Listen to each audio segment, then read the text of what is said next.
하루의 말씀, 오늘은 사사기 19장 1절에서 2절 말씀 가지고 함께 나눕니다. 먼저 성경 봉독합니다. 이스라엘의 왕이 없던 때에 한 레위 남자가 에브라임의 산골에 들어가서 살고 있었다. 그는 유다 땅의 베들레헴에서 한 여자를 첩으로 데려왔다. 그러나 무슨 일로 화가 난 그 여자는 그를 떠나 유다 땅의 베들레헴에 있는 자기 친정집으로 돌아가서 넉 달 동안이나 머물러 있었다. 아멘. 하나님께서 이스라엘의 12지파 중 특별히 제사장으로 세우신 지파가 바로 레위 지파이지요. 그래서 레위 지파의 사람들은 제사장의 역할을 맡았고 이스라엘의 모든 지파가 성결하고 정결해야 했지만 그 중에서도 레위 지파의 사람들은 더욱더 정결함과 성결함을 유지해야 했습니다.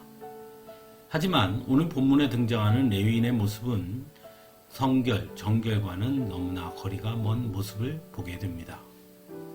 먼저 오늘 본문에 등장하는 레위 남자는 유다 땅의 베들레헴에서 한 여자를 첩으로 데려왔다고 말씀하고 있습니다. 그것은 결코 레위인으로서 합당한 모습이라고 할 수 없는 것입니다. 구약 성경에 보면 완전하게 일부일처제가 확립되었다고 볼 수는 없습니다. 그래서 야곱도 아내가 둘이었고 아내들의 시중드는 여인들까지 하면 아내가 4명이나 되었습니다. 하지만 문제는 오늘 본문에 등장하는 사람은 레위인이었다는 것이고 또 하나는 첩을 두었다는 것입니다. 더군다나 레위인이 첩으로 맞은 여인은 오늘 본문에 의하면 무슨 일로 화가 난 여자가 자기 친정집으로 돌아갔다고 말씀하고 있는데 개역개정 성경에는 그 첩이 행음하고 남편을 떠났다고 번역되어 있음을 볼 수 있습니다. 그런데 레위기 2장 7절에 보면 모든 레위인은 기생이나 부정한 여인을 취하지 못하도록 규정되어 있습니다. 그러므로 행음하고 친정으로 돌아간 여인을 다시 찾아가서 데리고 온 레위인의 모습 역시 결코 율법에 합당한 모습이라고 할 수 없는 것입니다. 이러한 레위인의 모습을 통해 우리는 그 당시 이스라엘 백성들이 얼마나 타락하고 부정했는지를 보게 됩니다. 하나님의 율법은 유명무실해졌고 결국 율법이 무너졌다는 것은 그 기준이 무너졌다는 것을 의미하는 것이죠. 그래서 하나님의 말씀을 기준으로 삼고 살아야 할 이스라엘 백성이 자신들이 원하는 대로 마음 내키는 대로 행했다는 것을 보여주고 있는 것입니다.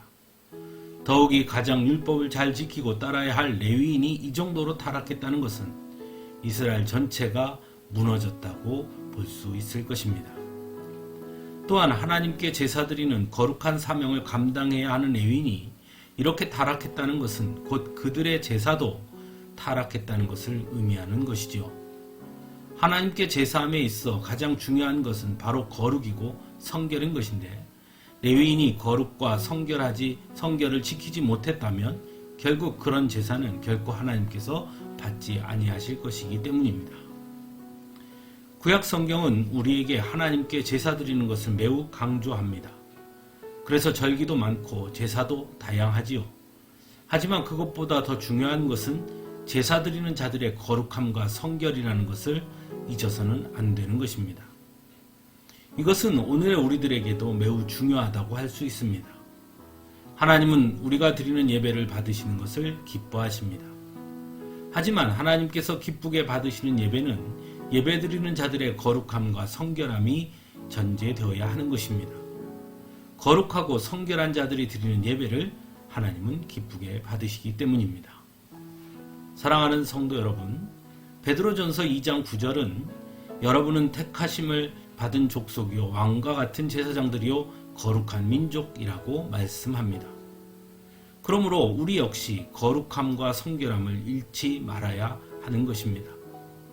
성도에게 예배는 가장 중요한 중심입니다. 예배를 통해 우리는 하나님을 만나고 하나님의 말씀을 듣게 되기 때문입니다. 그러므로 예배를 실패한다는 것은 모든 것을 실패하는 것과 같은 것입니다. 그러므로 우리의 예배가 온전한 예배가 되도록 해야 합니다. 그리고 온전한 예배가 되게 하는데 그 시작점은 바로 거룩함과 성결함이라는 것을 기억할 수 있어야 합니다. 우리가 거룩하고 성결하게 하나님께 예배할 때 하나님은 언제나 우리를 만나 주실 것이고 말씀해 주실 것이기 때문입니다. 함께 기도하겠습니다.